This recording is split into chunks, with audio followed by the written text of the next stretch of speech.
الحمد للہ رب العالمین والصلاة والسلام علی خاتم الانبیاء والمرسلین محمد بن عبد اللہ الامین وعلی آلہ وصحبہ اجمعین۔ اعوذ باللہ من الشیطان الرجیم، بسم اللہ الرحمن الرحیم۔ سبحان الذی اسری بعبدہ لیلا من المسجد الحرام الی المسجد الاقصی الذی بارکنا حولہ۔ میرے عزیز طلبہ، فلسطین کا موضوع جو اس وقت ہماری گفتگو کا موضوع ہے، یہ ہمارے لیے مذہبی موضوع بھی ہے اور سیاسی موضوع بھی ہے اور ملت کے بقا کا موضوع بھی ہے۔ فلسطین کیا ہے، کیا اس کی تاریخ ہے، کن مراحل سے گزرا ہے، ان چیزوں کو جانے بغیر، اس سے واقف ہوئے بغیر اس مسئلے کو پورے طور پہ سمجھنا ہمارے لیے ممکن نہیں۔ ایک مشکل یہ ہو گئی ہے کہ اب ہمارے طبقے میں کتابوں کو پڑھنے کا رواج بہت کم ہو گیا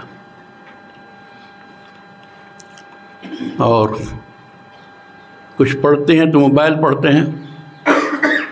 موبائل کی چیزیں نقش برآب ہیں، جیسے آپ پانی پہ لکھ دیجئے، نقطۂ نگار کھیل لیجئے، اس کے بعد جو پڑھا سب غائب ہے۔ کتابیں جب تک کہ آپ نہیں پڑھیں گے، مباحث نہیں پڑھیں گے دل لگا کے جمعی سے، کسی موضوع پر آپ حاوی نہیں ہوں گے۔ آج بھی میں نے دیکھا کہ مغربی قوموں میں، اب بھی امریکہ میں، یورپ میں جہاں جانا ہوتا ہے، ان کے نوجوانوں کو دیکھتا ہوں میں، بس میں سفر کر رہے ہیں، ٹرین میں بیٹھے ہوئے ہیں، ان کے ہاتھ میں کتاب ہے، ایک سوئی کے ساتھ پڑھ رہے ہیں، کھڑے کھڑے پڑھ رہے ہیں۔ تو یہ جو پڑھنے کا یہ بیماری تھی، یہ بیماری ہم میں سے ختم ہو گئی ہے، یہ سب سے بڑی مصیبت کی بات ہے۔ وہ موقع مناسب اس کے لیے ہے۔ علامہ انور شاہ کشمیری رحمۃ اللہ علیہ، جس کا مزار قریب ہی ہے جن کا، اور ان کا واقعہ ہے کہ جب آخری زمانے میں ناپیل سے تشریف لے آئے تھے، بیمار ہو گئے تھے، بیماری کی حالت میں ہی تھے، تو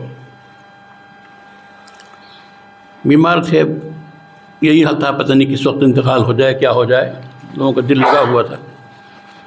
تو رات کے آخری حصے میں ایک افواہ پھیلی کہ شاہ صاحب کا انتقال ہو گیا، لوگ بے چین ہو گئے۔ علامہ شبیر عثمانی رحمۃ اللہ علیہ، ان کو اطلاع ملی، فوراً دوڑتے ہوئے پہنچے، شروع میں پہنچے تھے اور لوگوں سے پہلے، تو وہاں دیکھا کہ ٹھیک ہے، سناٹا ہے، لالٹین جل رہی ہے، شاہ صاحب بیٹھے ہوئے ہیں، صاحب مطالعہ کر رہے ہیں۔ پھر دستک دی، مولانا شبیر صاحب رحمۃ اللہ علیہ نے، شاہ صاحب نے کھولا، حضرت کیا اس وقت آپ مطالعہ فرما رہے ہیں، کون سی کیا چیز تھی جو آپ کے ذہن میں نہیں ہے کہ آپ اس کو تلاش کرنے بیٹھے، اور اگر کوئی بات تھی تو آپ کے شاگرد، آپ کے دوست سب موجود تھے، کچھ فرما دیتے آپ۔ تو شام بھی پڑھ رہے تھے، کوئی مسئلہ نکال رہے تھے، تو جب مولانا شبیر عثمانی نے جرح کی دوستانہ، کہا مولانا ایک تو بیماری ہے تو چھوٹتی نہیں، مطالعہ ایک بیماری ہے، جب تک زندگی ہے مطالعہ ہے۔ تو جب یہ بات پیدا ہوتی ہے کہ مطالعہ بیماری بن جائے اور ایسا جز ہو لازم زندگی کا کہ اس کے بغیر آدمی رہ نہ سکے، تب صحیح معنی میں وہ طالب علم ہوتا ہے۔ وہ طالب علم تبھی ہوتا ہے، عالم تبھی ہوگا، اور تبھی اس کو کسی بھی فن میں مہارت پیدا ہوگی۔ سطحی مطالعے سے، سرسری سے، کچھ یہاں سے لیا، کچھ وہاں سے لیا، کچھ سن کے کر لیا، کچھ بیان کرنے لگے، پھر کوئی حیثیت نہیں۔ تو مطالعے کی عادت ڈالیے، ایسا مزاج بنائیے، کوئی موضوع بھی ہو، درسیات کا ہو، غیر درسیات کا ہو، کسی بھی موضوع پر آپ پڑھیں تو گہرائی کے ساتھ، اور ایسا دل آپ کو لگ جائے اس میں کہ آپ مزاج بن جائے کہ اس کے بغیر چین نہیں آتا۔ جب چھٹی ہوتی ہے لمبی چھٹیاں ہوتی ہیں، طلبا سے پوچھیے بھائی ہاں کیا کیا پڑھا آپ نے؟ چھٹی اور پڑھنا دونوں، چھٹی ہوئی تو پڑھنا کیا مطلب ان کا ہوتا ہے؟ استعجاب سے دیکھتے ہیں، اچھا بھائی اب یہ ہو گیا ہے۔ ہم لوگ جب لمبی چھٹی ہوتی تھی تو کتابوں کا انبار لے کے جاتے تھے، جو کتابیں خارجی ہیں، زمانے کی ہیں، تاریخ کی ہیں، فلاں ہیں، جو ان کا موقع نہیں ملتا ہے وہ لے کے گھر جاتے تھے کہ ایک مہینے کی چھٹی ہے، رمضان کی فلاں کی 40 دن 50 دن یہ سب پڑھ لیں گے۔ رمضان میں جو ہے جمعہ میں کوئی نہ کوئی کتاب ضرور ہوتی تھی کہ فلاں کتاب پڑھیں گے، جمعہ جب آئے گا جمعرات جمعہ ملا کر کے فلاں کتاب ختم کر لیں گے۔ تو مطلب یہ کہ وہ تصور چھٹی کا تھا ہی نہیں کہ آدمی کی چھٹی ہے تو کچھ نہیں۔ میں آپ سے عرض کر دوں کہ بہرائچ میں پڑھ رہا تھا، میں نور العلوم بہرائچ میں نے پڑھا ہے، تو وہاں اچھی لائبریری تھی وہاں طلباء کی تاریخ کی، تو ہم بڑا اہتمام تھا وہاں۔ تو وہاں جو ہمارے سرپرست مولانا کلیم اللہ صاحب رحمۃ اللہ علیہ وہ ترغیب دیا کرتے تھے، تو میں نے جو کتابیں پڑھی چھٹی کے اوقات کے علاوہ، بغل میں مسجد تھی وہاں جا کے نماز پڑھی جاتی تھی، وہاں مدرسے کے باہر کوئی کتاب ہاتھ میں لی، جلدی سے اذان گھنٹی بجی، چلے گئے، وضو کیا، 10 منٹ باقی ہے جماعت میں، کتاب بیٹھ گئے، تو 4 و 5 اوقات میں 10 منٹ، فجر میں کچھ زیادہ مل جاتا تھا آدھا گھنٹہ، تو یہ جو 10 منٹ پھر آدھا گھنٹہ، تو آپ توڑیے کتنا بن گیا، کتنی کتابیں اس طرح پڑھی گئی۔ تو جب تک یہ پڑھنے کا مزاج نہیں بنے گا کسی موضوع پر آپ حاوی نہیں ہو سکتے ہیں۔ کتابیں اب بھی چھپ رہی ہیں، قدیم بھی ہیں، جدید بھی ہیں۔ اب تو قدیم کتابیں جو پہلے نہیں تھیں اب سب آپ کو نیٹ سے دستیاب ہیں، دکانیں موجود ہیں، لیکن افسوس ہے کہ پڑھنے والے اب نہیں ہیں۔ تو کسی موضوع کو جو آپ پڑھیں گے تبھی اس کی واقفیت ہوگی، تبھی اس کے گویا مالہ مالے ہے اور اس کے مختلف پہلوؤں سے آپ واقف ہوں گے۔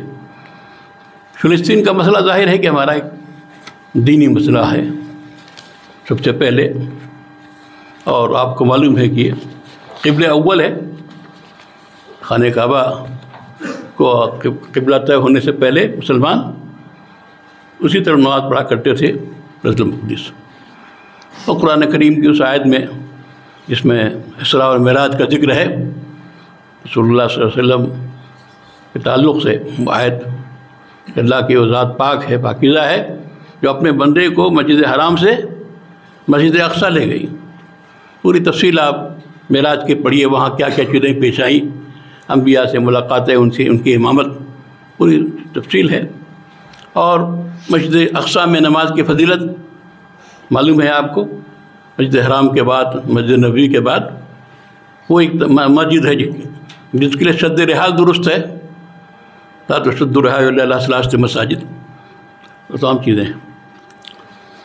لیکن یہ جو مسجد اقصیٰ کا علاقہ ہے، بلاد الشام آپ کہیے، تو جب سے خلافت عثمانیہ کو ختم کر کئی لوگوں نے پورے علاقے کو انگریزوں نے قبضے میں لیا اپنے، برطانیہ نے خاص طور سے، فرانس ان سب نے ایک سازش کے تحت ایسے ٹکڑے کر دیے اور اپنے لوگوں کو بٹھا دیا کہ اب گویا اب بھی ان کی حکومت ہے عملاً۔ بات یہی ہے کہ اگرچہ نام کا ان کا نہیں ہے کہ ان کی حکومت چلے، لیکن اب بھی جو حکمراں وہاں ہیں وہ انہیں کی زیر تسلط ہیں اور ان کے کہے بغیر کچھ نہیں کر سکتے، صورتحال یہ۔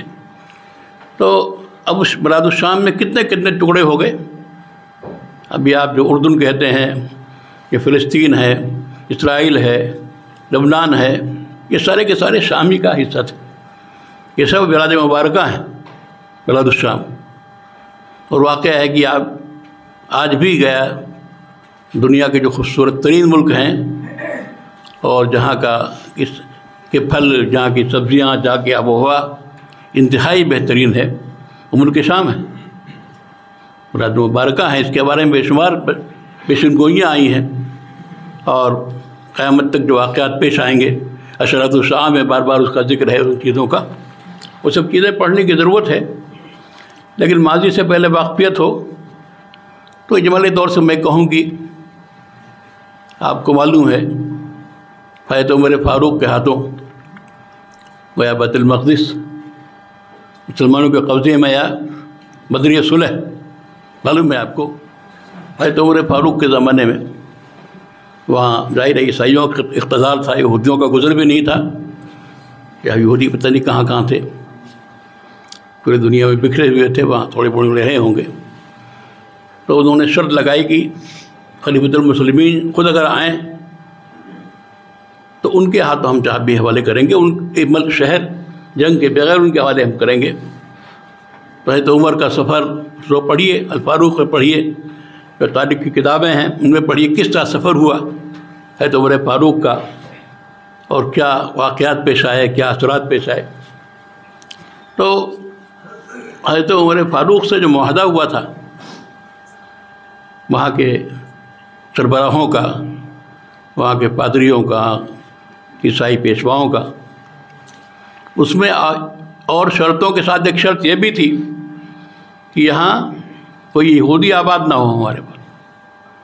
اس شرط کے ساتھ ہم آپ کو دیتے ہیں، آپ کے حوالے کرتے ہیں کہ یہاں کوئی یہودی آباد نہیں ہوگا، ان کے لیے گنجائش نہیں ہوگی۔ تو اس تفصیل کو آپ پڑھیں، ظاہر ہے کہ لیکن یہ بات مسلم تھی کہ بھائی وہاں یہودیوں کی بھی مقدس جگہیں ہیں، عیسائیوں کی بھی ہیں، تو ان جگہوں کی زیارت وہاں آنا اس پر پابندی نہیں تھی، آگے زیارت کی چلے گئے، لیکن یہودیوں پہ خاص طور سے وہاں رہائش کے تعلق سے کہ وہاں کے باشندے ہو جائیں، وہاں رہنے لگیں، اس پر پابندی تھی، اور یہ سلسلہ چلتا رہا۔ اور ایک دور وہ آیا جب عیسائیوں نے مسجد سے قبضہ کیا، وہ تاریخ کا حصہ ہے، وہ بھی آپ جانتے ہیں کیا مظالم کیے انہوں نے۔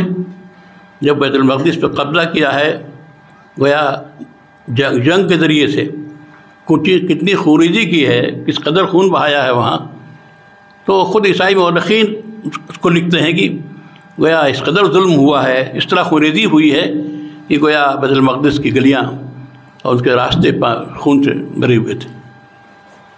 بہرحال ایک زمانے تک اچھا خاصا طویل عرصہ تھا عیسائیوں کے قبضے میں وہ علاقہ رہا، بیت المقدس اور اس کے آس پاس۔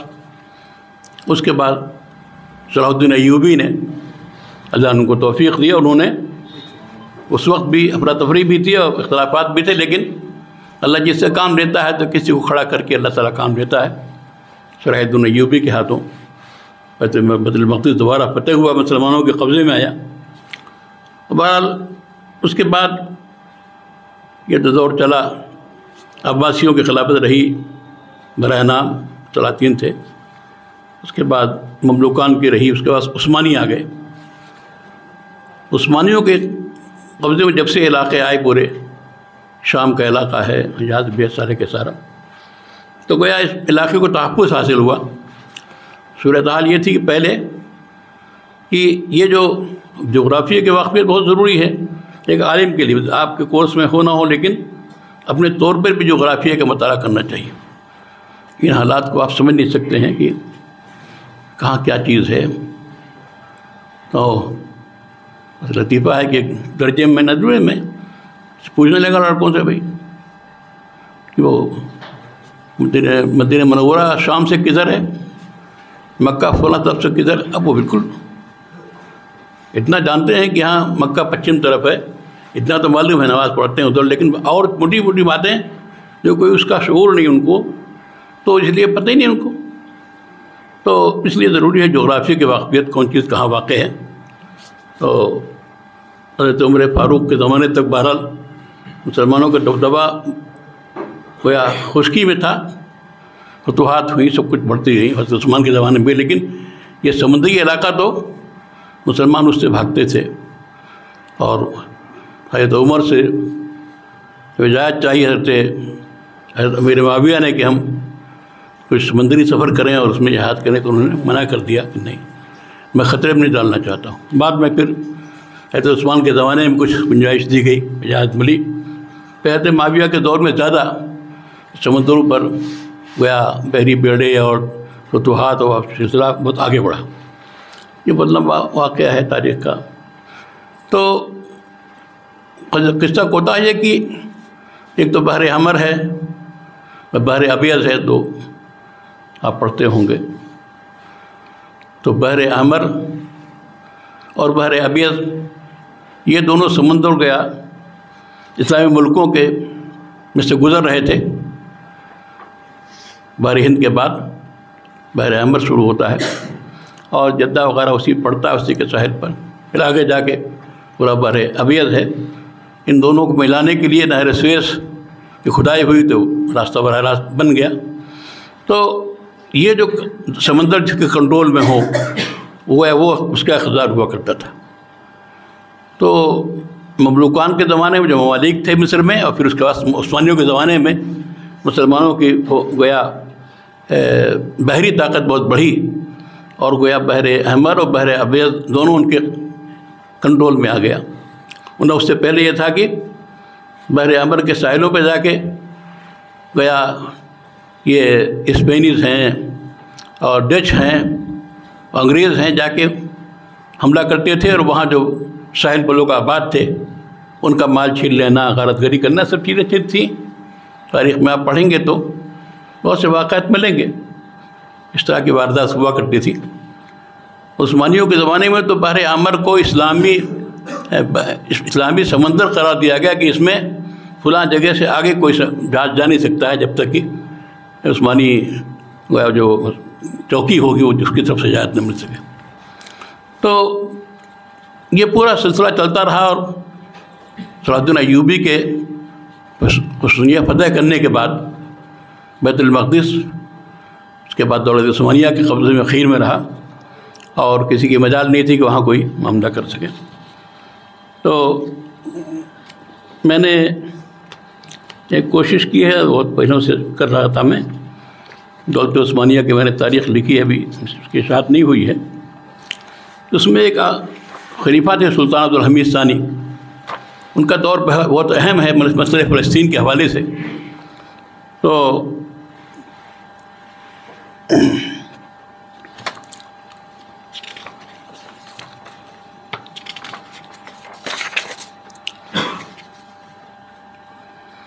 فلسطین پہ ایک نظر میں تھوڑا سا اس کی تمہید جو میں نے کی ہے۔ فلسطین کی تاریخ بہت حیرت انگیز، دھماکہ خیز، رنگ برنگی اور انقلاب آفریں رہی ہے۔ دنیا کا یہ خطہ بیک وقت یہودیت، نصرانیت اور اسلام میں مقدس، قابل تعظیم اور متبرک ہے۔ بیت المقدس ان تینوں مذاہب کا قبلہ رہا ہے۔ تینوں مذاہب کے ماننے والے اس سرزمین سے بے پناہ عقیدت اور والہانہ تعلق رکھتے ہیں، اسی لیے تینوں قوموں میں اس سرزمین پر حکومت قائم کرنے اور بود و باش اختیار کرنے کے لیے برابر معرکہ آرائیاں رہی ہیں۔ مسلمانوں کے لیے یہ سرزمین یہود و نصارہ سے کم متبرک و مقدس نہیں۔ بیت المقدس مسلمانوں کے قبلہ اول ہے۔ یہی سے نبی اکرم صلی اللہ علیہ وسلم کو معراج کا شرف حاصل ہوا۔ مسجد حرام اور مسجد نبوی کے بعد مسجد اقصی تیسری مسجد ہے جس کی زیارت کے لیے سفر کرنا اسلام میں عبادت شمار ہوتا ہے۔ لیکن یہ درستہ حقیقت ہے کہ مسلمانوں نے اپنے دور حکومت میں یہود و نصارہ سے کہیں زیادہ اس مقدس سرزمین کی عزت و احترام کی پاسداری کی ہے۔ مسلمان دور حکومت میں یہ سرزمین امن و امان، عدل و انصاف کا گہوارہ تھی۔ اس کے باشندے بلا امتیاز مذہب و ملت شہری حقوق میں برابر کے شریک اور خوشحالی اور رفاہیت کے زندگی گزارتے تھے۔ بیت المقدس کی فتح اور ایک عہد۔ خلیفہ ثانی طور فاروق کے زرین دور میں بیت المقدس و اسلامی پرچم لہرایا۔ مشہور روایت کے اعتبار سے یہ ایمان افروز روح پرور واقعہ 15 ہجری میں ظہور پذیر ہوا، جیسا کہ ابن خلدون، ابن جریر طبری، ابن کثیر نے تحریر فرمایا ہے۔ بعض روایات کے مطابق 16 ہجری میں واقعہ پیش آیا۔ علامہ شبلی نعمانی نے یعقوبی کے حوالے سے 16 کو اختیار کیا ہے۔ فتح بیت المقدس کا واقعہ بھی بہت دلکش و دلربا ہے۔ نہ جنگ و جدال، نہ قتل و قتال، نہ کسی کی جان گئی، نہ نکسیر پھوٹی۔ بیت المقدس کے باشندوں کی درخواست پر خود خلیفہ وقت حضرت عمر فاروق رضی اللہ عنہ صلح کے لیے تشریف لائے، اور اس شان سے تشریف لائے کہ نہ باڈی گارڈ ہیں، نہ فوجی دستے، نہ درباریوں مشیروں کا ہجوم، نہ ہٹو بچوں زندہ باد کے، نہ فلک کا شگاف نعرے۔ جسم پر پھٹا پرانا پیوند لگا ہوا لباس ہے، ایک کمزور مریل گھوڑے پہ سوار ہیں۔ مسلمانوں نے عمدہ ترکی گھوڑا اور عمدہ لباس پیش کیا تاکہ رومیوں میں اچھا اثر پڑے۔ حضرت عمر نے یہ فرماتے ہوئے واپس کر دیا کہ ہم لوگوں کو اللہ تعالیٰ نے اسلام کی دولت سے نواز کر عزت بخشی ہے، یہی ہمارے لیے کافی ہے۔ فتح بیت المقدس کی داستان لکھنا مقصود نہیں، عرض کرنا ہے کہ بیت المقدس کی فتح کے وقت عیسائیوں کے ساتھ جو سرنامہ تیار کیا گیا تھا اس کی ایک دفعہ یہ بھی ہے کہ یہاں کسی یہودی کو آباد نہیں کیا جائے گا۔ تاریخ دبری کے حوالے سے اس سرنامہ کی بعض دفعات درج ہیں، یہ میں نے اس کو تیار کیا ہے، تو اس کو میں چھوڑتا ہوں۔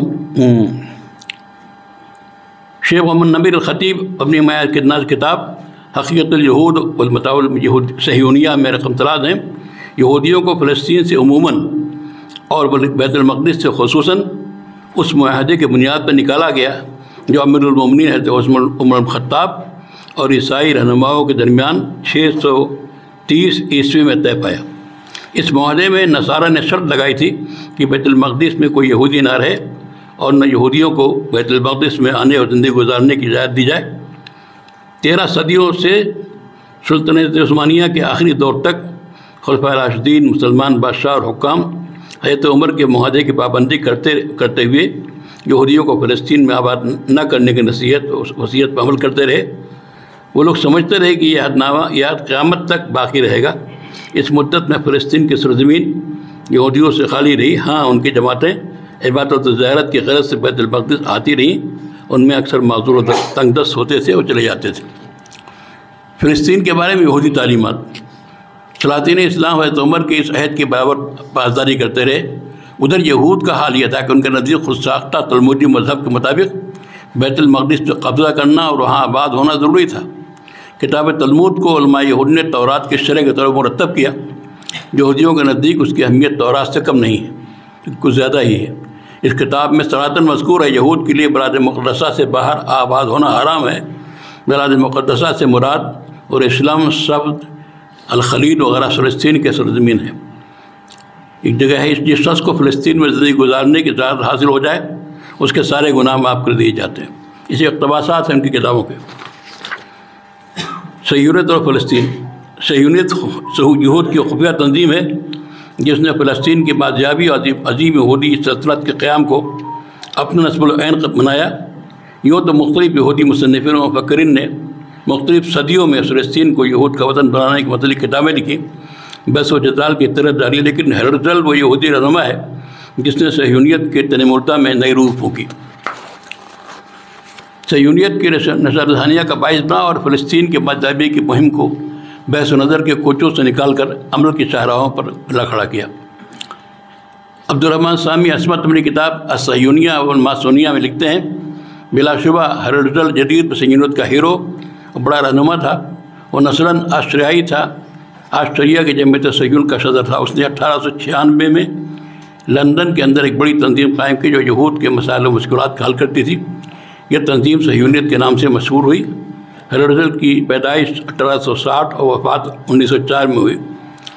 اس کے بعد میں نے یہ جو صہیونیت کا احیاء ہوا ہے ہرزل کے ذریعے سے، اس کی تفصیل پیش کی ہے۔ پہلی ان کی کانفرنس کب ہوئی اور کیا اس میں گویا پاس ہوا، گویا فلسطین میں یہودیوں کو آباد کرنے کی کوشش اور اس تعلق سے کچھ گویا تجاویز جو انہوں نے طے کی ہیں اس کو میں نے یہاں ذکر کیا ہے۔ یہ میں مقالہ دے دوں گا انشاءاللہ، کاپی آپ کو مل جائے گی تو آپ پڑھ لیجیے گا۔ صہیونیہ کا ایک اہم قدم، بال کانفرنس جہاں کا وہ کانفرنس ہوئی تھی کہ کامیابی کے بعد صہیونیوں کے سامنے اس وقت اہم مسئلہ یہ تھا کہ سلطان عبدالحمید ثانی کو اس بات پر آمادہ کریں کہ وہ یہود کو فلسطین کی طرف ہجرت اور فلسطین میں سکونت زمین کی خریداری کی اجازت دیں اور فلسطین کے بارے میں یہود پر عائد پابندیوں کو ختم کریں۔ سلطنت عثمانیہ ان دنوں مالی اقتصادی بحران سے دوچار تھی، قرضوں کی وجہ سے سلطنت کا برا حال تھا۔ صہیونی نے چاہا کہ دولت عثمانیہ کی اس کمزوری سے فائدہ اٹھاتے ہوئے اپنا مقصد پورا کریں۔ انہوں نے سلطان کی خدمت میں خزانے کے لیے بڑی رقم کی پیشکش کی اور خطیر رقم سلطان کو بطور ہدیہ یا رشوت پیش کرنے کی چاہیے۔ سلطان پر اس پیشکش کو قبول کرنے کے لیے اندرونی اور بیرونی دباؤ ڈالا گیا، لیکن پورا زور صرف کرنے کے باوجود وہ لوگ سلطان عبدالحمید ثانی کو مسئلہ فلسطین میں اس کے اسلامی اور ایمانی موقف سے ایک انچ نہیں ہٹا سکے۔ اگر سلطان کی زندگی دوسرے محاسن سے اور کارناموں سے خالی ہوتی تو بھی مسئلہ فلسطین میں ان کا موقف ان کی مغفرت اور نیک نامی کے لیے کافی تھا۔ اب یہاں سلطان عبدالحمید ثانی نے جو موقف اختیار کیا ان کی ڈائری بھی 2 ڈائریاں ہیں سلطان عبدالحمید ثانی کی، ایک تو جو انہوں نے اپنے زمانے حکومت میں ڈائری لکھی، اور دوسرے جو معزولی کے بعد انہوں نے لکھی ہے، دونوں شائع ہو چکے ہیں کئی زبانوں میں، انشاءاللہ اردو میں بھی چھپ جائے گی۔ ہم نے جو کام کیا ہے اس میں دولت عثمانیہ کا عروج و زوال، اس میں پھر اخیر میں سلطان عبدالحمید کا دور بہت تفصیل سے ہم نے اس میں ذکر کیا ہے، ان کے دونوں داریاں بھی اس میں شامل ہیں۔ تو اس میں لکھتے ہیں ایک ڈائری، اپنی بڑی ڈائری میں، سیاسی ڈائری میں، یہود کو مشرق کے مقابلے میں یورپ میں زیادہ قوت حاصل ہے، اس لیے یورپ کے اکثر ممالک یہود کی ہجرت فلسطین کی ہمت افزائی کر رہے ہیں۔ اسی زمانے میں گویا وہ لوگ چاہ رہے تھے کہ یہود یہاں سے جا کے فلسطین آباد ہو جائیں، تاکہ سامی نسل سے رہائی پائیں۔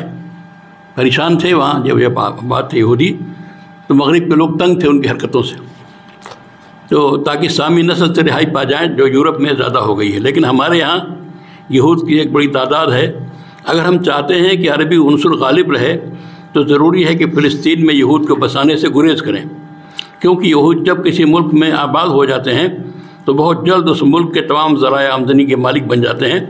فلسطین میں یہود کی آبادکاری کی اجازت دے کر ہم گویا اپنے دینی بھائیوں کی قطعی موت کا فیصلہ کریں گے۔ اگر اجازت دے ان کو ہاں بسانے لگیں تو جو عرب ہیں، مسلمان ہیں، وہ سب گویا ختم ہو جائیں گے۔ صہیونیوں کا صدر ہرزل مجھے اپنے افکار کو مطمئن نہیں کر سکا۔ اس کا یہ مقولہ اس کی رائے میں صحیح ہوگا کہ یہودیوں کا مسئلہ اس دن حل ہو جائے گا جس دن یہودی اپنا حل اپنے ہاتھوں چلا سکے۔ ہرزل اپنے یہودی بھائیوں کے لیے سرزمین فلسطین کا بیمہ کرانا چاہتا ہے، لیکن وہ یہ بات بھول جاتا ہے کہ ذہانت تمام مشکلات کا حل کرنے کے لیے کافی نہیں ہے۔ صہیونی افراد فلسطین میں کھیتی باڑی کرنے پہ اکتفا نہیں کریں گے، بلکہ وہ لوگ اس کے علاوہ اور چیزیں چاہتے ہیں، مثلا حکومت کی تشکیل، نمائندوں کا انتخاب۔ میں ان کے ارادوں سے اچھی طرح واقف ہوں۔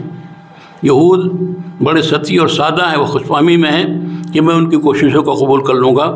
میں اپنی یہود رعایا کی خدمات کا قدرداں ہوں، لیکن سرزمین فلسطین کے بارے میں ان کی حرص و آز اور منصوبوں کے سخت مخالف ہوں۔ یہ سلطان کی ڈائری کا حصہ ہے۔ سلطان عبدالحمید ثانی نے اپنے ڈائری میں سرسری طور سے مسئلہ فلسطین کا جس بالغ نظری، دور اندیشی اور تدبر سے جائزہ لیا ہے، اس سے ان کی ذہانت و توقع نظری، دوربینی سیاسی بصیرت کا بخوبی اندازہ ہوتا ہے۔ سینکڑوں کتابوں اور لاکھوں صفحات کے مطالعے کے بعد مسئلہ فلسطین پر اگر کوئی مختصر تحریر مرتب کی جائے تو سلطان کے مذکورہ والا تجزیے سے متضادہ مخالف نہیں ہوگی۔ سلطان نے اس مختصر تحریر میں مسئلہ فلسطین کے تمام اہم پہلوؤں کو بڑے حسن و خوبی سے سمیٹ لیا ہے۔ آئیے ہم سلطان کے پیش کردہ نکات پہ غور کریں۔ نمبر 1، یورپ کے ممالک میں یہود بڑی تعداد میں آباد ہیں اور کلیدی جگہوں پر قابض ہیں۔ یورپ کے لوگ چاہتے ہیں کہ یہودیوں سے گلو خلاصی ملے، اس لیے فلسطین کی طرف یہود کی ہجرت کی ہمت افزائی کر رہے ہیں تاکہ یورپ کے یہود بھی فلسطین چلے جائیں۔ نمبر 2، اگر یہود کو فلسطین میں آباد ہونے کی اجازت دے دی جائے گی تو وہاں پر عربی عنصر مغلوب ہو جائے گا اور یہود غالب ہو جائیں گے۔ یہ بات عربوں کی موت کے مرادف ہوگی۔ نمبر 3، یہود اگر فلسطین میں آباد ہو گئے تو بہت جلد اس کے تمام ذرائع آمدنی وسائل پر قبضہ کر لیں گے، دوسروں کو بے دستفا کر دیں گے، اس لیے کہ وہ لوگ جہاں آباد ہوئے انہوں نے ایسے ہی کیا ہے۔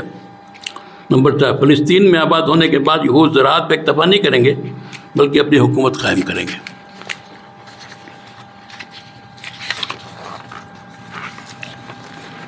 اس میں سلطان عبدالحمید ثانی کے پیش کردہ 4 نکات میں سے نمبر 2 اور 4 مزید کسی تشریح کے محتاج نہیں ہیں۔ دنیا نے دیکھ لیا ہے کہ فلسطین میں آباد ہونے کے بعد یہود نے عرب باشندوں کو کس طرح مارا ستایا، نیست و نابود کیا۔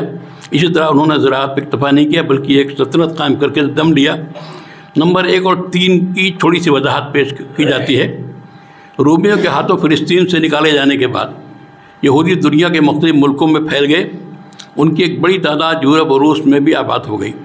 یہ لوگ جہاں بھی گئے اس ملک کی مالیات اور ذرائع آمدنی پر پورا قبضہ کر لیا، سود کو خوب رواج دیا۔ رفتہ رفتہ ان ممالک کے باشندے اور حکومتیں یہود کے قرض و سود کے بوجھ سے تنگ آ گئیں۔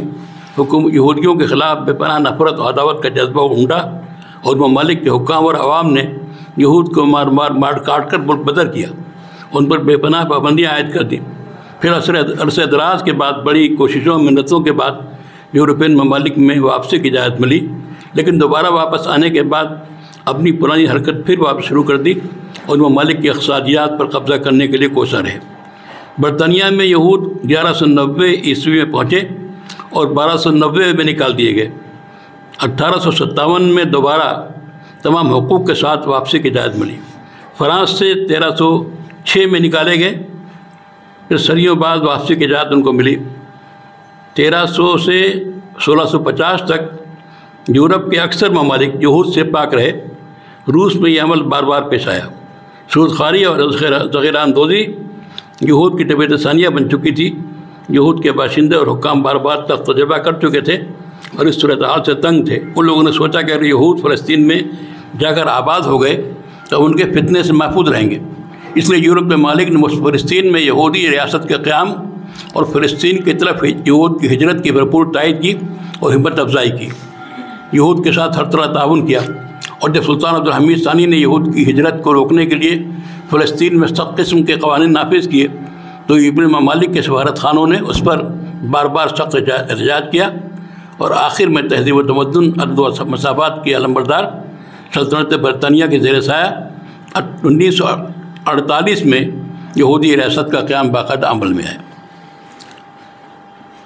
تو یہ تفصیل میں نے پوری کی ہے اور تمام حوالے اس کے دیے ہیں جس کو آپ دیکھ سکتے ہیں۔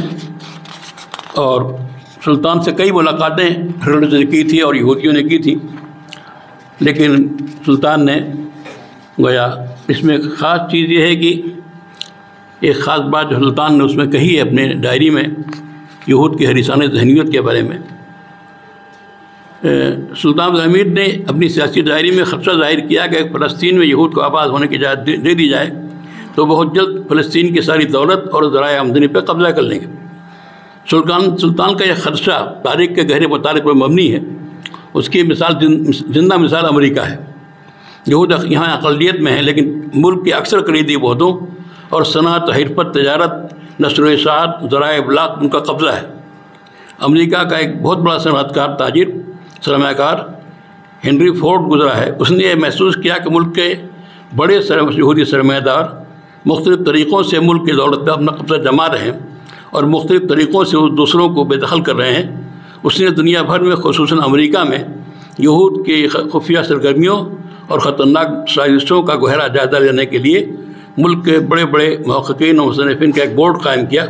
ان لوگوں نے اپنی بحث و تحقیق اور مطالعے کا نچوڑ ایک کتاب کی شکل میں پیش کیا جو عربی میں بھی الیہودیہ العالمی کے نام سے شائع ہو چکی ہے۔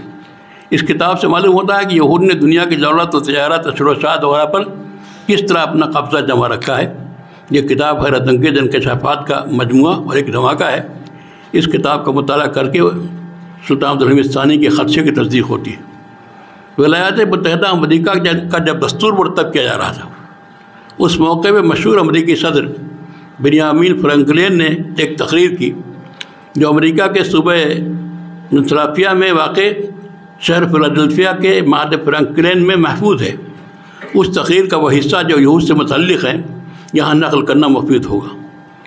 جو صدر وہاں کا رہ چکا امریکہ کا، اس نے یہ تقریر کی دستور جب بننے جا رہا اس وقت کہتا ہے کہ ولایات متحدہ امریکہ ایک بڑے خطرے سے دوچار ہے۔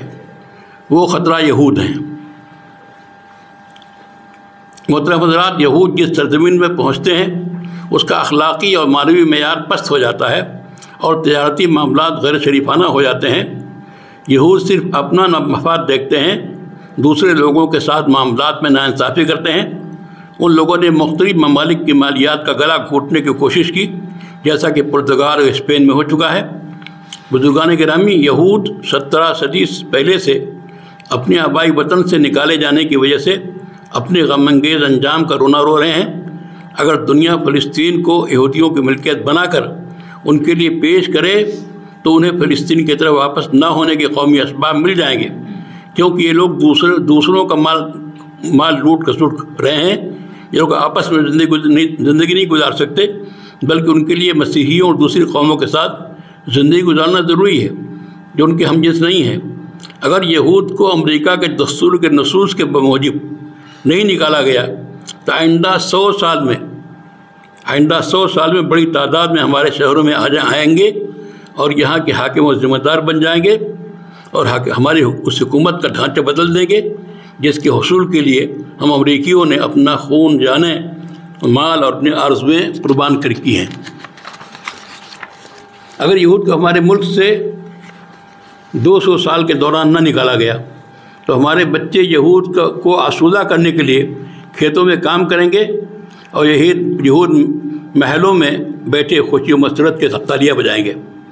اے رہنماؤں، میں تمہیں چوکنا کرتا ہوں اور تم سے کہتا ہوں کہ اگر تم یہود کو امریکہ میں سے دائمی طور پر نہ نکالو گے تو تمہارے لڑکے اور پوتے پڑپوتے تمہاری قبروں پر جا کر تم پر لعنت کریں گے۔ یہود ان اقدار و روایات سے مزین نہیں ہو سکتے جن سے ہم امریکی مزین ہیں، خواہ وہ ہمارے درمیان 10 پشتیں گزار لیں۔ چیتا اپنی کھال کا رنگ نہیں بدل سکتا ہے۔ اگر یہود کو امریکہ میں آنے دیا گیا تو وہ لوگ ہمارے لیے بڑا خطرہ ثابت ہوں گے اور ہماری اجتماعی قدروں کو پامال کر دیں گے۔ اس لیے ضروری ہے کہ یہود کو دستور کے روح سے امریکہ سے نکال دیا جائے۔ یہ اس نے باقاعدہ تقریر کی دستور ساز کمیٹی کے سامنے، اور باقاعدہ یہ اس میوزیم میں اب بھی تقریر محفوظ ہے۔ اس کو غائب کرنے کی کوشش کئی بار کی یہودیوں نے، لیکن وہ اس کے انتظامات ہیں۔ تو یہ اب جو میں نے اس میں تفصیل ذکر کی ہے کہ سلطان عبدالحمید کے پاس بار بار آنے کی کوشش کی اور لوگوں کو بھیجنے کی کوشش کی، اور بڑے گویا بڑی لالچ دلائی کہ مملکت کے جو قرضے ہم ادا کر دیں گے اور تمام چیزوں میں آپ کے معاون ہوں گے۔ ہم نے کئی ملاقاتوں کا ذکر کیا ہے جس کی تفصیل کو یہاں پڑھنے کا موقع نہیں ہے، اور کچھ اور مزید شہادتیں ہیں۔ سلطان نے پھر جو اقدامات کیے اپنے زمانے میں، قوانین بنائے کہ اب جو بیچ میں لوگوں نے کوئی ڈھیل پیدا کر دی تھی وہ ڈھیل ختم کر دی۔ تو اب اس کے بعد کوئی راستہ ان کے لیے بچا نہیں تھا سوائے اس کے کہ سلطان عبدالحمید کو معزول کر کے دولت عثمانیہ کو بکھیریں پہلے۔ اگر دولت عثمانیہ اس طرح سے رہے گی تو اس کے بیچ میں کوئی یہودی سلطنت کا قائم کرنا آسان کام نہیں ہوگا۔ تو اس لیے ترکی میں وہ یہودیوں کی آبادی، جب ان کو اسپین میں بہت ان پر ظلم ہوا یہودیوں پر، تو بھاگ کے مسلمانوں کے بعد تو وہ بھاگ کے پھر ترکی کے علاقے میں گئے، اور سالونیکا کا علاقہ اس وقت تھا، وہاں بڑی تعداد میں یہودی آباد تھے۔ اور سلطان عبدالحمید ثانی کے خلاف جو تحریک چلی ہے اس میں جو لوگ شریک ہوئے ہیں ان کا مرکز سالونیکا تھا۔ ان تفصیلات کو میں نے اس میں بیان کیا ہے، اس کے حوالے دیے ہیں۔ تو اس میں 1909 میں سلطان کو خلافت سے معزول کیا گیا۔ وہ جو انجمن اتحاد و ترقی قائم کی تھی ان کے مخالفین نے، اور ترک قومیت کا نعرہ، ادھر عرب قومیت یا ترک قومیت، بھائی دولت عثمانیہ میں دو بڑی قومیں تھیں، اگر ترک اور عرب متحد رہتے تو یہ صورتحال نہ پیش آتی۔ جنگ عظیم دوم میں یہ صورتحال پیش آئی کہ فلسطین اور یہ عرب کے لوگوں نے دولت عثمانیہ سے غداری کی۔ شریف حسین کو لالچ دی گئی کہ تم لوگ ترکی کو خلافت ختم کر دو گے ترکی والی تو عرب خلافت ہم قائم کریں گے، تم شریف مکہ۔ اور بھی کئی سربراہان سے اس طرح کے وعدے ہوئے، خدیو مصر سے بھی وعدہ ہوا۔ وہ لوگ چکر میں آ گئے کہ ہاں ہماری اپنی خلافت قائم ہوگی، اور اس کے بعد جب جنگ عظیم میں دولت عثمانیہ کو شکست ہوئی، جرمنی کو ہی، اس کے ساتھ ساتھ جاپان کو ہی، اور اس کی تفصیل پوری جنگ عظیم اول دوم دونوں کو پڑھنا ضروری ہے موجودہ حالات سمجھنے کے لیے۔ جنگ عظیم اول، جنگ عظیم دوم کس طرح پیش آئی، کیا اس کے محرکات تھے، تو ان سب کو پڑھنے کی ضرورت ہے۔ تو اس میں بہرحال پوری کوششوں کے بعد وہ لوگ اس میں کامیاب ہوئے۔ سلطان عبدالحمید نے اپنے ان کے پیر تھے، معزولی کے بعد ان کو جو خط لکھا، وہ خط میں پڑھ کے اس بات کو ختم کرتا ہوں۔ کافی لمبا چیپٹر ہے جو میں نے پڑھ کے ختم کیا، اس لیے کہ ابھی موضوع ہم کو آگے بڑھانا ہے۔ تو یہ خط ہے سلطان عبدالحمید کا، جو انہوں نے اپنے پیر جو طریقہ شاذلیہ کے تھے ان کے نام خط لکھا تھا انہوں نے اپنی معزولی کے بعد۔ اور سلطان کے شیخ طریقت محمود ابو الشامات تھے، موصوف طریقہ شاذلیہ کے بڑے شیخ تھے، دمشق میں قیام تھا۔ سلطان نے معزول ہونے کے بعد اپنے شیخ طریقت کو تفصیلی خط لکھا اور اس میں اپنے معزول کیے جانے کا راز اور پس منظر بیان کیا۔ خط کی سطر سے دینی غیرت و اہمیت، اسلامی درد و سوز کا اندازہ کیا جا سکتا ہے۔ شیخ نے اتحادیوں کے دور میں خفیہ راز کی طرح، اتحادی مراد وہ ہے جو سلطان کے بعد جو جماعتی اتحاد و ترقی جو مغرب سے وابستہ تھی اور اس انداز سے کام کر رہی تھی، تو ان کا دور تھا جو جنہوں نے وہاں پر دوسرا اسلامیت کے بغیر قومیت کو قائم کیا۔ شیخ نے اتحادیوں کے دور میں ان کے شیخ نے خفیہ راز کی طرح اس خط کو محفوظ رکھا۔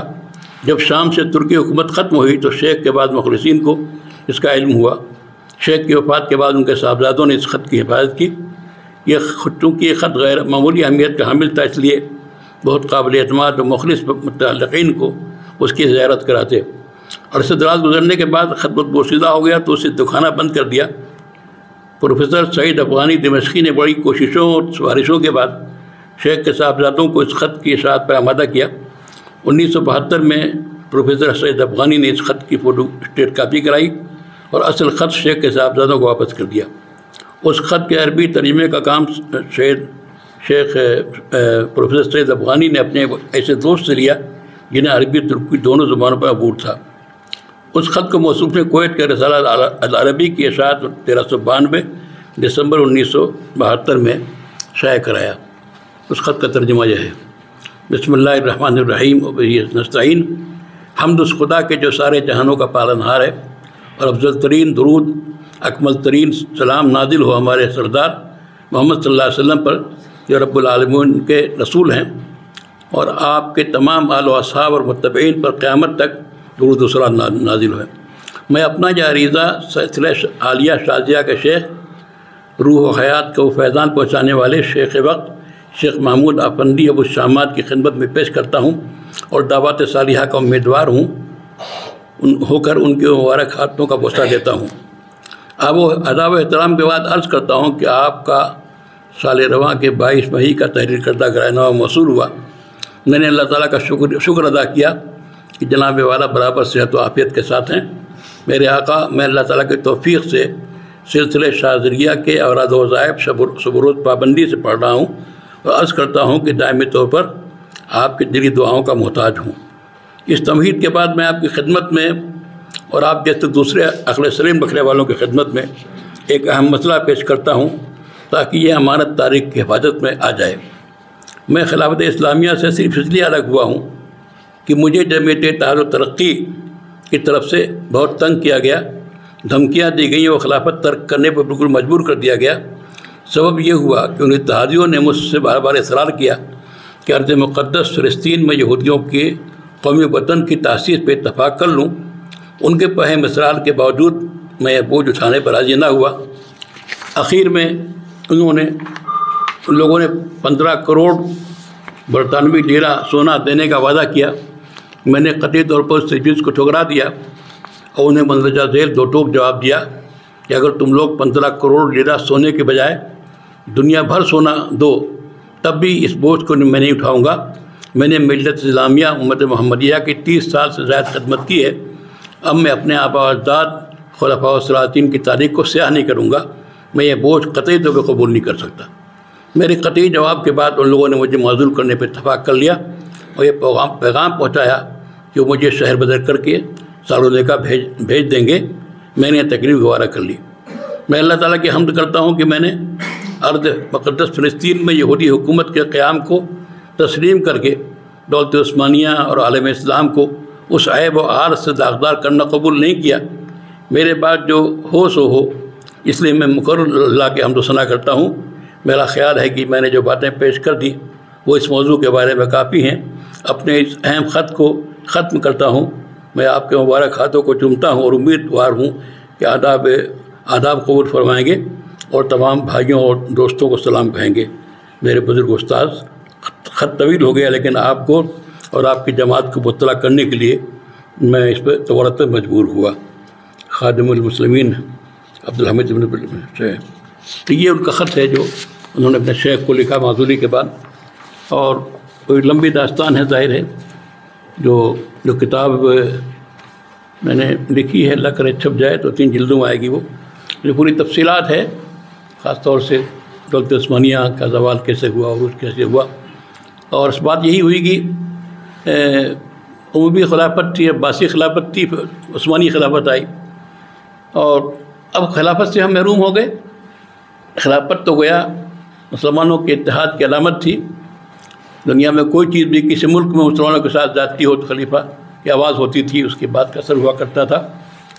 اب جن لوگوں نے بہت منصوبہ بندی کے ساتھ کام کیا، ایسا نہیں ہوا ہے، یہ کئی سو سال کی محنت ان کی ہے، اور منصوبہ بندی ہے اور سازشیں ہیں، یہ معمولی چیز تھوڑی تھی کہ بھائی عربوں ترکوں میں اس طرح نفرت پیدا کر دیا ہے قومیت کے نام پر، قومیت کے بیچ بو کر۔ اس کتاب میں قومیت عربیہ، ترک قومیت اور یہ صہیونیت اور فری مشن، یہود دونما، ان سب کے بارے میں، تحریکات کے بارے میں تفصیلی چیزیں موجود ہیں۔ اب جو بات ہمارا موضوع ہے فلسطین کا، ظاہر ہے کہ 1948 میں اقوام متحدہ نے جو کیا، مسلمان اس کے کنڈیشن میں نہیں تھے، میں سب شکست خوردہ تھے، اور طاقت ان کے پاس تھی، امریکہ بھی شامل ہو گیا تھا۔ اب انہوں نے جو اس سے پہلے امریکی حکومت کی طرف سے ایک وعدہ بھی کیا گیا تھا، اقبال فور ان کا وزیر تھا، اس نے 1927-28 میں باقاعدہ وعدہ کیا تھا یہودیوں سے کہ اگر ہماری آپ تائید کریں گے، ہم کو مالی امداد کر دیں گے، تو فلسطین میں آپ کا وطن بنوائیں گے۔ تو اسی کو انہوں نے پورا کیا 1948 میں۔ تو ظاہر بات ہے کہ اب یہ طے کرنا کہ دنیا میں یہودی جہاں جہاں آباد ہیں وہ سب آ کر کے یہاں بسیں گے، اور یہ فیصلہ کیسے ہوتا ہے؟ جن لوگوں کی زمین ہے، جو وہاں رہنے والے ہیں، ان کا کوئی دخل اس میں نہیں، وہ منع کر رہے ہیں، مخالفت کر رہے ہیں، لیکن ان کی کوئی بات نہیں سنی جا رہی ہے۔ اور وہاں چونکہ جنگ عظیم اول اور ثانی کے بعد فرانس کی فوجیں تھیں ان ملکوں میں، برطانیہ کی فوجیں تھیں، مسلمانوں کی اپنی فوج نہیں تھی، وہ اپنا گویا شکست خوردہ قوم تھی اس طرح سے، اور ان لوگوں نے خود ایک منصوبے کے تحت ٹکڑے بنا کر کے رجواڑے بنا دیے تھے جن کے اشارے پہ کام کر رہے تھے، اور آج تک اسی انداز سے کام چل رہا ہے ان کا، کہ وہ گویا ان کا تحفظ، ان کی حفاظت مغرب کرتا ہے۔ برطانیہ کر رہا تھا، برطانیہ کے بعد امریکہ آیا، تو پورا مغرب ایک ساتھ ملا ہوا ہے اپنے مفادات کے لیے۔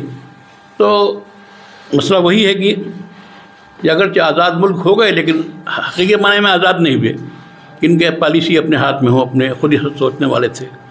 ایک شاہ فیصل پیدا ہوئے لیکن پھر ان کے ساتھ جو ہوا آپ کو معلوم ہے۔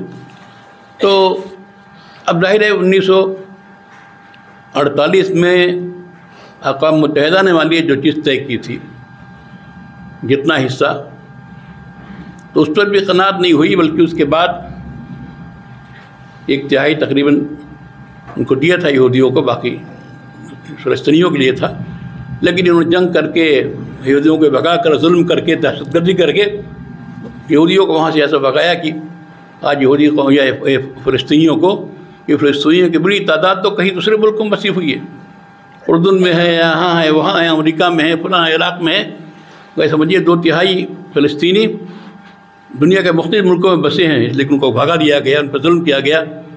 اب ان کا اب تھوڑی سی جگہ رہ گئی ہے جہاں جو گھنی آبادی فلسطینیوں کی ہے، اس کو بھی ختم کرنے کا منصوبہ ہے کہ ختم کر کے ایک کانٹا نکل جائے اور یہودی ریاست، پھر اسی میں کانے تھوڑی ہوں گے کہ جو حکمراں بیٹھے ہوئے ہیں آرام کے ساتھ، ان سب کی حکومتیں بھی جائیں گی۔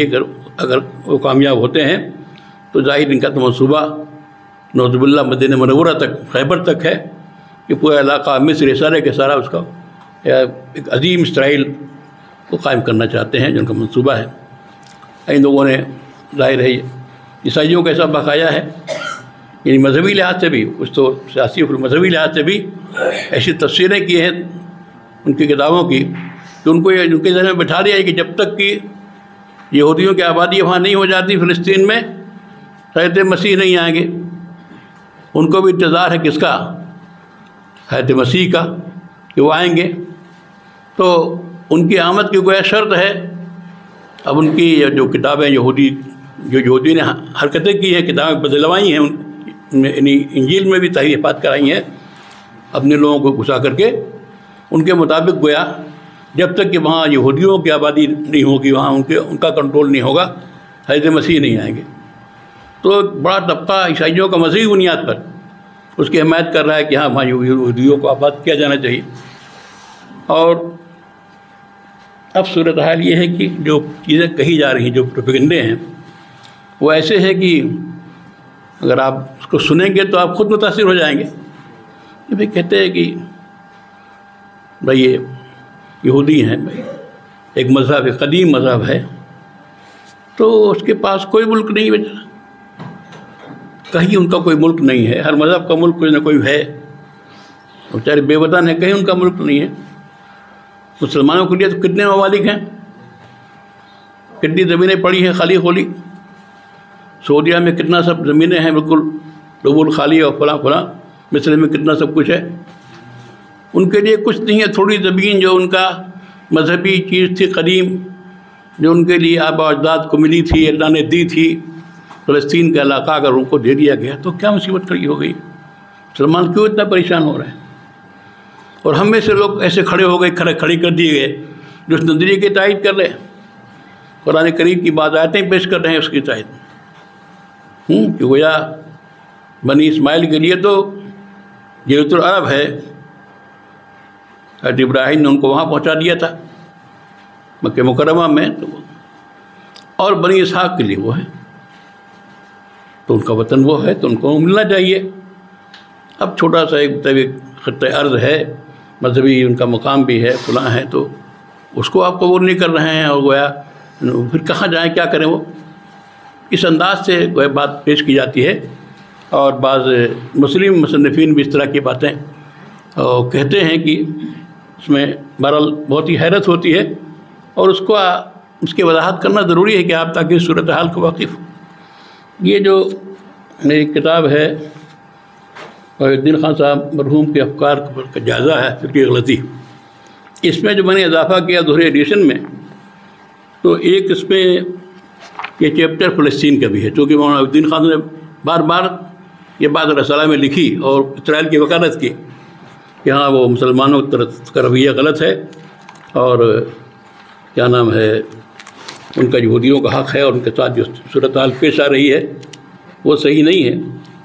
تو میں نے اس سلسلے میں پورا ان کے خیالات کا جائزہ لے کر کے اور تاریخی طور پر بھی ان چیزوں کا وہ کیا ہے۔ تو اس کو آپ پڑھیے گا اطمینان سے، لیکن وہ جو حصہ جو استدلال سے متعلق ہے، جو قرآن کی آیتیں بھی اس میں پیش کی جا رہی ہیں، اس حوالے سے کچھ بات آپ کے سامنے آ جائے گی تو بہتر رہے گا۔ تو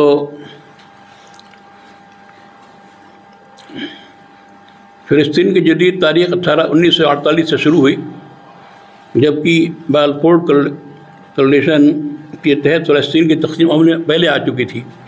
یہ واقعہ برٹش امپائر کے زمانے میں ہوا۔ اس تقسیم کے بعد جو ہوا وہ یہ کہ سرزمین فلسطین کا تقریباً 1/3 حصہ یہود کو آباد کاری کے لیے دیا گیا، جو کہ اس وقت بیرونی علاقوں میں سے بسے ہوئے تھے، اور فلسطین کا 2/3 علاقہ رقبہ عربوں کے حصے میں لیا گیا۔ انہوں نے لکھا ہے خان صاحب نے، لیکن یہ غلط ہے جو میں نے آگے تردید کی ہے، ان کی بات نقل کی ہے۔ آگے جو میں نے ان باتوں کی تردید کی ہے اس کا پیش کرتا ہوں۔ میں نے 5-6 پوائنٹ کم میں خلاصہ کیا ہے ان کی دلائل کا، اور اس کے بعد تاریخ کے حوالے سے جو دلائل پیش کیے گئے ہیں ان پر گفتگو بعد میں کی جائے گی۔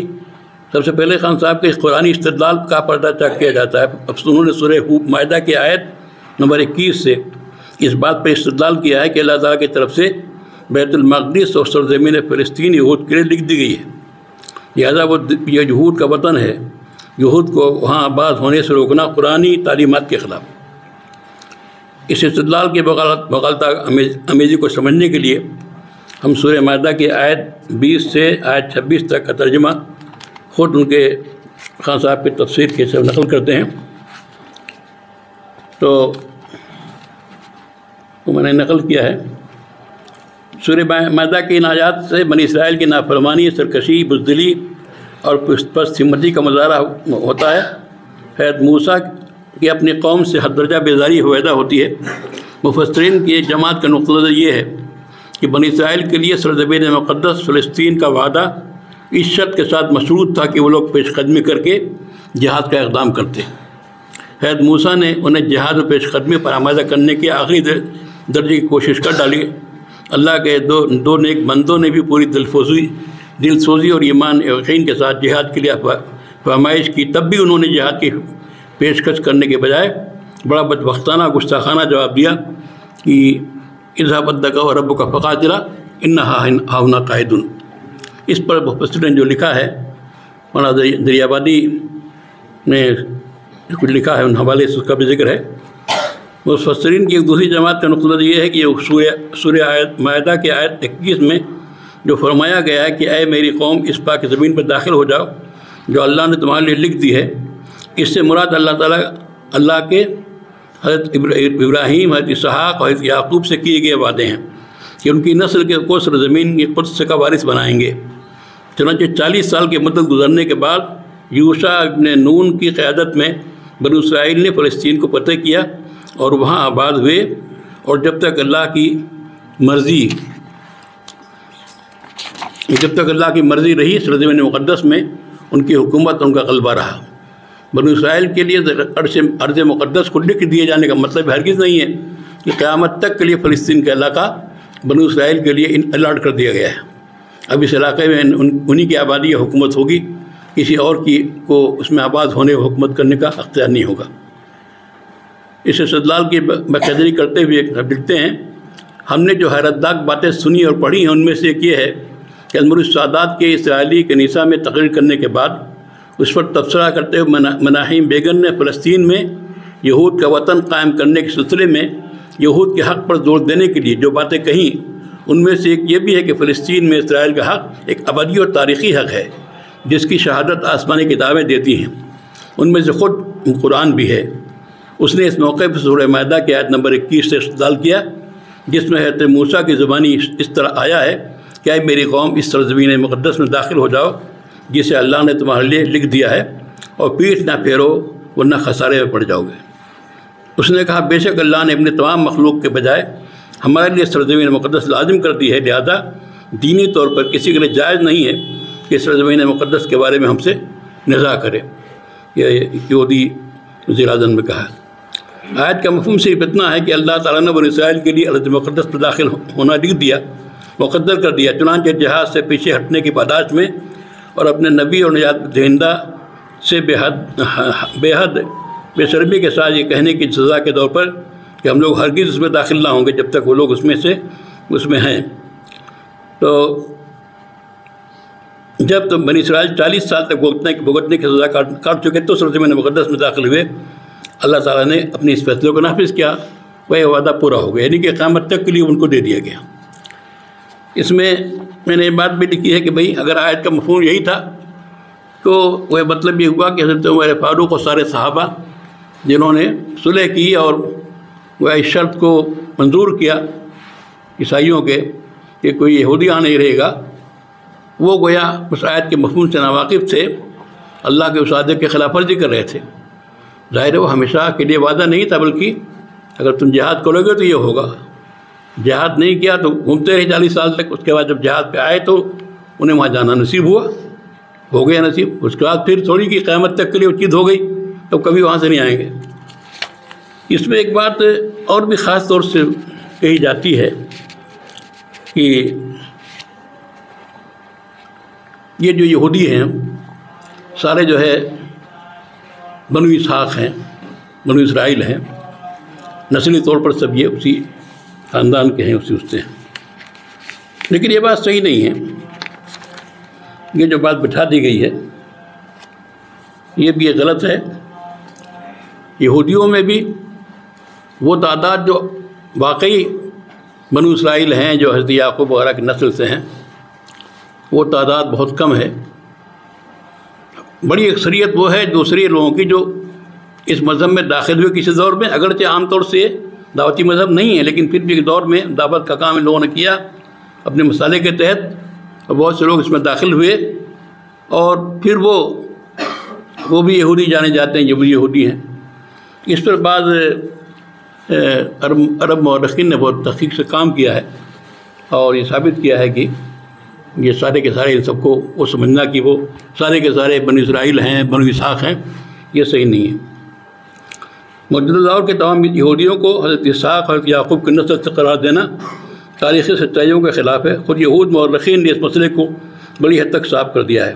عام طور پہ یہودیت کو دعوتی مذہب نہیں مانا جاتا، لیکن اس کا مطلب یہ نہیں ہے کہ یہود مذہب حضرت یعقوب علیہ السلام کی نسل سے باہر نہیں گیا۔ تاریخ کے مختلف ادوار میں یہودیت کی دعوت دی گئی اور خاندان اسرائیل سے باہر کے لوگ یہودیت میں داخل ہوئے، اور آج بڑی تعداد میں ایسے یہودی پائے جاتے ہیں جو حضرت یعقوب کی نسل سے نہیں ہیں، بلکہ اسرائیل میں آباد یہودیوں کی اکثریت حضرت یعقوب کی نسل سے نہیں ہے۔ وہاں ایک کشمکش بھی اسرائیل میں، وہ جو نسلی طور پہ یہودی ہیں ان میں، اور جو دوسرے ہیں جو غیر بنی اسرائیل ہیں ان میں آپس میں کشمکش بھی ہے، آپس میں شادیاں نہیں ہو سکتی ہیں، اور ان کے عادات و اطوار بھی مختلف۔ ڈاکٹر ابو حسین محمد صالح نے اپنی کتاب القضیۃ الفلسطینیہ خلفیات و تصورات و حتی السنہ میں لکھتے ہیں، بعض محققین اور یہودی علماء کی تحقیق کے مطابق، جن میں سرفہرست فلاں حضرات ہیں، اس زمانے کے یہود میں 80% سے زیادہ بنی اسرائیل اور فلسطین سے کوئی نسبی یا وطنی تعلق نہیں رکھتے۔ 80% تک لوگوں ان کا تعلق نہ نسلی ہے نہ نسبی ہے بنی اسرائیل سے، کیونکہ معاصر یہود کی بڑی تعداد یہود خضر ہے، یہود خضر میں سے ہیں، جو ان قدیم تاتاری اور ترکی قبائل سے ہیں جو شمالی قوقاز جنوبی روس کے علاقے میں آباد ہو گئے تھے۔ وہ لوگ 8ویں صدی میں 840 میں اپنے بادشاہ بولانا کی قیادت میں یہودی بن گئے تھے، اور جب ان کی حکومت ختم ہو گئی تو یہ لوگ روس اور مشرقی یورپ میں پھیل گئے۔ یہی لوگ آج کل اشکناز یہودی کے نام سے جانے جاتے ہیں۔ انہیں اگر کہیں واپس جانے کا حق ہے تو جنوبی روس واپس چلے جائیں، وہ ان کا علاقہ ہے۔ اور کیا فلسطین یہود کا وطن ہے؟ یہ بھی ایک پہلو ہے، یہ بھی غور کرنے کی چیز ہے کہ جو کہا جاتا ہے کہ وہ تو ان کا علاقہ تھا۔ یہ بھی اہم تاریخی گفتگو ہے کہ وہاں فلسطین میں کون لوگ پہلے آباد ہوئے، کن کی آبادی قدیم تھی جنہوں نے ان کو آباد کیا، پھر مختلف قومیں آئیں، آتی جاتی رہیں۔ یہودی کتنے زمانے تک رہے، اور اس کے بعد کتنے زمانے تک عیسائی رہے، کتنے زمانے تک مسلمان رہے۔ فلسطین کے یہود کا وطن ہونے کی تھیوری کئی پہلوؤں سے بحال نظر ہے۔ کتب تاریخ اور بائبل میں یہ بات ثابت ہے کہ حضرت ابراہیم علیہ السلام کا اصل وطن عراق تھا۔ اصل وطن کیا تھا؟ عراق تھا۔ یہاں سے ہجرت کر کے حضرت ابراہیم اور ان کی بیوی سارہ فلسطین آئے۔ اسفار حدیث قدیم کے مطابق اس وقت حضرت ابراہیم کی عمر 75 سال تھی۔ جب ان کی عمر 100 سال ہو گئی تو ان کے صاحبزادے حضرت اسحاق پیدا ہوئے۔ 175 سال کی عمر میں ان کی وفات ہوئی۔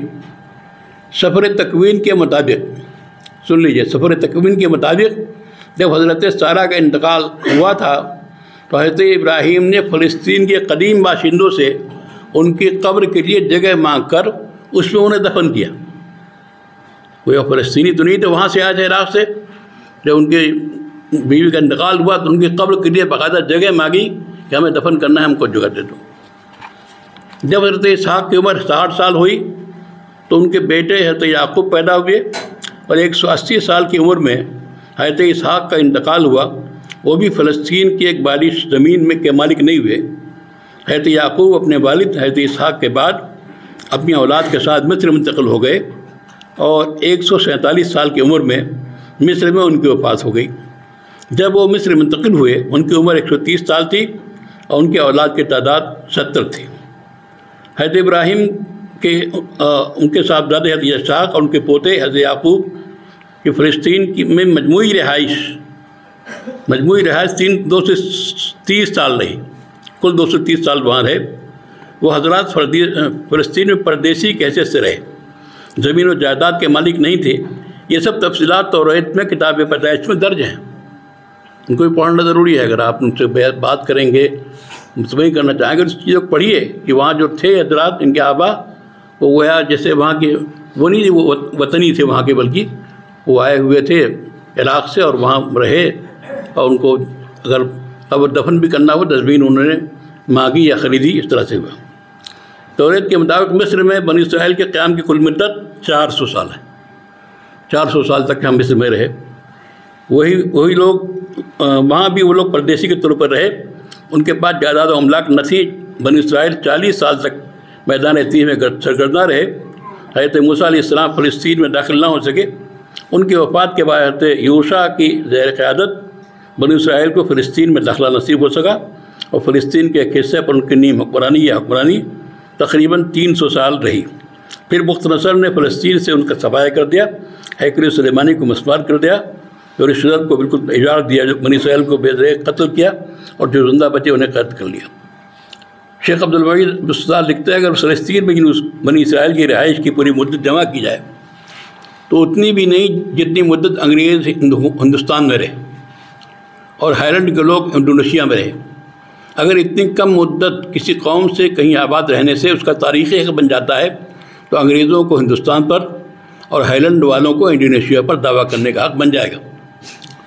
اگر پردیسی کے طور پر طویل اقامت کی بنا پر زمین پر ملکیت ہو جاتی ہے تو یہود کے لیے زیادہ مناسب تھا کہ مصر کی پر ملکیت کا دعویٰ کریں، جہاں ان کی رہائش 430 سال رہی، نہ کہ فلسطین پر جہاں ان کی رہائش 200 سال سے کچھ زیادہ رہی۔ وہ دو نفر فلسطین میں داخل ہوئے تھے، اور جب مصر کی طرف نکلے تو 70 کے نفر تھے۔ علامہ اقبال نے اسی منطق کا استعمال کرتے ہوئے ذات طور پہ کہا تھا کہ رندان فرانسیس کا میں خانہ تلامت پر ہے میں گلڈنگ سے ہر شیشہ حلب کا، ہے خاک فلسطین پہ یہودی کا اگر حق، ہے خاک فلسطین کا یہودی کا ہے خاک فلسطین پہ یہودی کا اگر حق، ہسپانیہ پہ حق نہیں کیوں اہل عرب کا، ہسپانیہ پہ حق نہیں کیوں اہل عرب کا۔ فلسطین میں وہاں ہسپانیہ اسپین میں کتنے زمانے تک اہل عرب رہے، وہاں کی حکومت رہی۔ مقصد ہے ملوکیت انگلش کا کچھ اور، قصہ نہیں تاریخ کا یا شہد رتب کا۔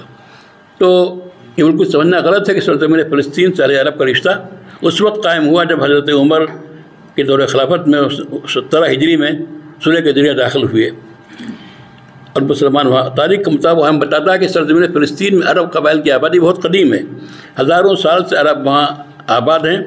فلسطین میں حضرت ابراہیم کی تشریف آوری سے بہت پہلے سے عربی نسل قبائل وہاں آباد تھے، اور بیت المقدس کا شہر انہوں نے آباد کیا تھا۔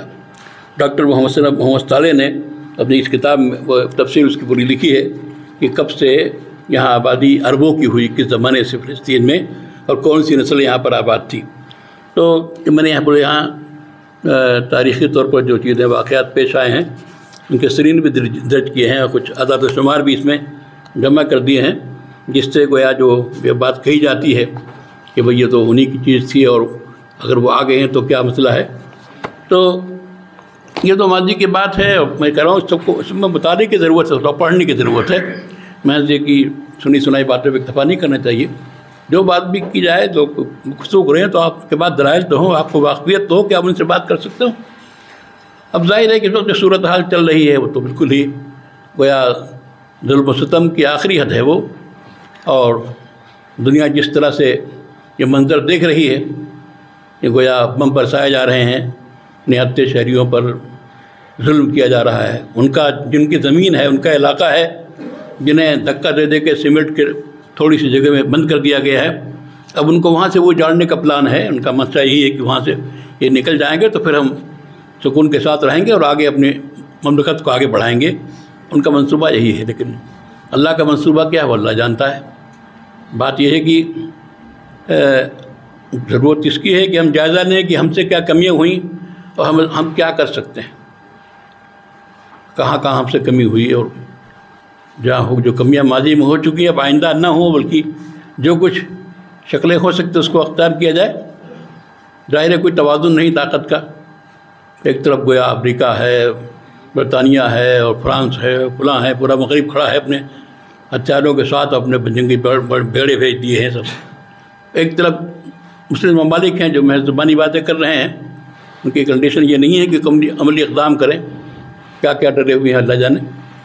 تو کوئی توازن تو نہیں ہے طاقت کا، کوئی شبہ نہیں ہے، لیکن آپ نے اس تجربہ دیکھا ہے، افغانستان کے تجربے سے آپ کو یہ بات معلوم ہوتی ہے کہ اللہ کا ارادہ جب ہوتا ہے تو کوئی مظلوم سے مظلوم طاقت بھی جب اللہ کے سہارے قدم اٹھاتی ہے تو کامیاب ہوتی ہے، اور ظاہر ہے اللہ تعالیٰ اس ظلم کو دیکھ رہا ہے۔ اور میں سمجھتا ہوں کہ تصور نہیں تھا اسرائیل کے بارے میں کہ اس میں اتنی کمزوری ہوگی، جو اقدام کیا ہے حماس کے لوگوں نے، جس انداز سے انہوں نے گویا اسرائیل کا جو گویا وہ تھا نا، اس کی شہرت تھی، اس کے فوجی ٹیکنک کی، اس کے صلاحیت کی، وہ سب تو زمین بوس ہو گئی ہے۔ ابھی محسوس کھل کے ساتھ بات سامنے آ گئی ہے کہ جب تک کہ امریکہ اور برطانیہ سب کا ساتھ عمل نہیں ہوگا وہ ٹک نہیں سکتا ہے۔ تو اس لیے مایوس ہونے کی ضرورت نہیں ہے، اللہ کے بندے جو اللہ کے بھروسے پہ کھڑے ہوئے ہیں، کام کر رہے ہیں، اور اب بھی وہ مطمئن ہے اس کام میں، شہادت کا مقام ان کو مل رہا ہے۔ اس میں ظاہر ہے کہ ایک بڑا کام تو دعاؤں کا ہے جو ہمیں کرنا چاہیے، اس کا اہتمام کرنا چاہیے اپنے تنہائی میں اور دعاؤں میں ان کے لیے ہر طرح کی نصرت کا، ان کی مدد کا، اور جو بھی طریقے ہو سکتے ہیں ان کو مدد پہنچانے کا، جائز قانونی طریقے بھی ظاہر مظلوموں کے لیے جن کے مکانات رہ دیے گئے، جن کو مفروض کر دیا گیا، ہزاروں لوگ شہید کیے جا رہے ہیں، انسانی بنیادوں پر تو آج ساری دنیا، ہندوستان نے بھی بھیج دیا ہے، اپنے امداد کے لیے طیارے بھیج دیے ہیں، دکھانے کے لیے صحیح لیکن مال بھیجا ہے۔ تو انسانی بنیادوں پر مدد کرنا، اور پھر جو بھی گویا مالی امداد ہو سکتی، قانونی راستے اس کے ہیں بہت سارے، تو اس کو اختیار کر کے ہم جو کچھ کر سکتے ہیں ہمیں کرنا چاہیے۔ اور ایک بات یہ ہے کہ بسا اوقات ہم لوگ جو پیشن گوئیاں ہیں اشراط الساعہ، ان اشراط الساعہ کو ایک تو ٹھیک سے پڑھا نہیں جاتا ہے کہ اطمینان سے پڑھیں، روا روی میں ہم پڑھتے ہیں پڑھاتے وقت، لیکن کبھی کبھی یہ ہوتا ہے کہ کسی نے پڑھا تو ایک کوئی حدیث لے لی اور اس حدیث کو منتظم کرنے لگا حالات۔ بھائی کتنے تبدیلیاں، کتنے انقلابات آئیں گے ہم کو نہیں معلوم۔ جب فلسطین پورا ہمارے قبضے میں آنے کے بعد عیسائیوں کے قبضے میں چلا گیا تھا، اور کافی لمبا عرصہ 100 سال کے قریب تک، 70-80 سال ان کے اس میں رہا، بمشکل صلاح الدین ایوبی نے بہرحال اللہ نے اس کو توفیق دی اور ہمت کی اور اس کو واپس لیا، اور اس کے بعد یہ سلسلہ چلتا رہا۔ تو اللہ تعالیٰ کے یہاں نظام چیزوں کا ہے، اور اللہ تعالیٰ بے نیاز بہت ہے، اللہ کی ذات بے نیاز بہت ہے۔ تو ہمیں تو دعا کرنی چاہیے اور اللہ تعالیٰ مدد کرے کہ صورتحال نہ پیدا ہو کہ فلسطین کے لوگ جو ہیں وہاں، جو مسجد اقصیٰ کی حفاظت کے لیے وہاں ڈٹے ہوئے ہیں، ان میں کمزوری پیدا ہو۔ اب ان میں کمزوری نہیں ہے الحمدللہ، وہ تو قربانی کے جذبے کے ساتھ چیزیں کر رہے ہیں، لیکن خدا نخواستہ اگر ایسی کوئی بات پیش آتی ہے اللہ کی طرف سے، اگر کچھ مقدر اس طرح کا ہے تو ہم کیا کر سکتے ہیں۔ لیکن کیا جب بکھرے ہوئے یہودی پوری دنیا کے کبھی اکٹھا ہو سکتے ہیں؟ ہزاروں سال پہلے جو بکھر گئے، یہاں گئے وہاں گئے، لیکن وہ فکر مند رہے کہ ہم کو فلسطین میں آنا ہے، تو کیسے کی تدبیروں سے وہ آ کے پھر وہاں آباد ہوئے۔ تو ہم مایوس کس چیز سے ہیں؟ بھائی اعلیٰ تدبیر ہو سکتے ہیں، آج ٹیکنالوجی اور طاقت ان کے ہاتھ میں ہے، اور وہ بے ایمانی کے ساتھ اور بے حیائی کے ساتھ چیزوں کا استعمال کر رہے ہیں۔ اس چیز کو نہیں دیکھ رہے ہیں کہ بھائی انسانی جانیں جا رہی ہیں، بچوں شہید ہو رہے ہیں، عورتیں ماری جا رہی ہیں، بیمار جو ہے اسپتالوں پہ بمباری ہو رہی ہے۔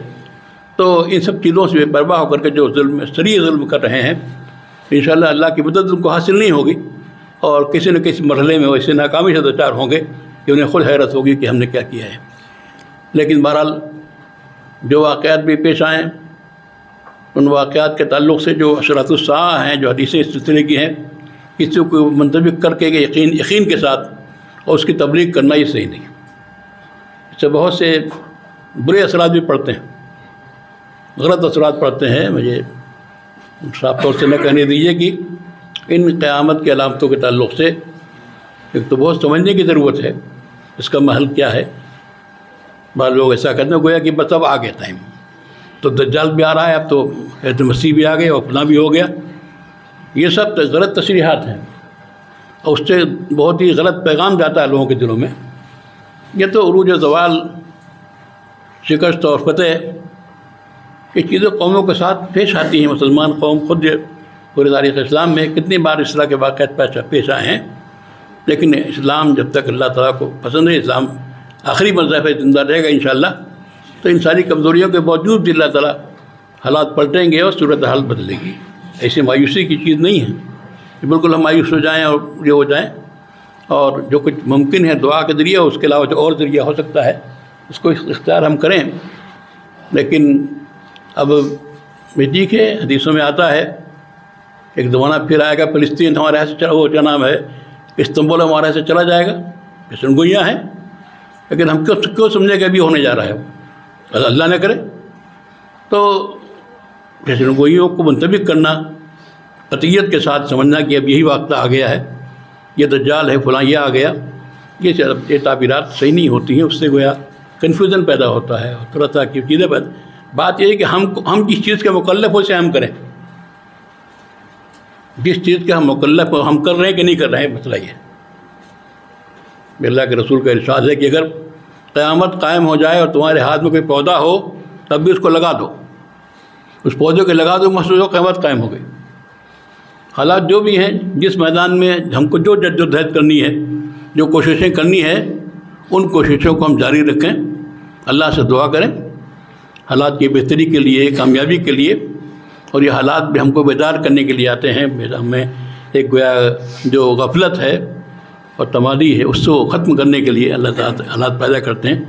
بات شاید لمبی ہو گئی، میں انہیں کلمات کے ساتھ یہ بات ختم کرتا ہوں. تبارك الذي بيده الملك وهو على كل شيء قدير الذي خلق الموت والحياة ليبلوكم أيكم أحسن عملا وهو العزيز الغفور.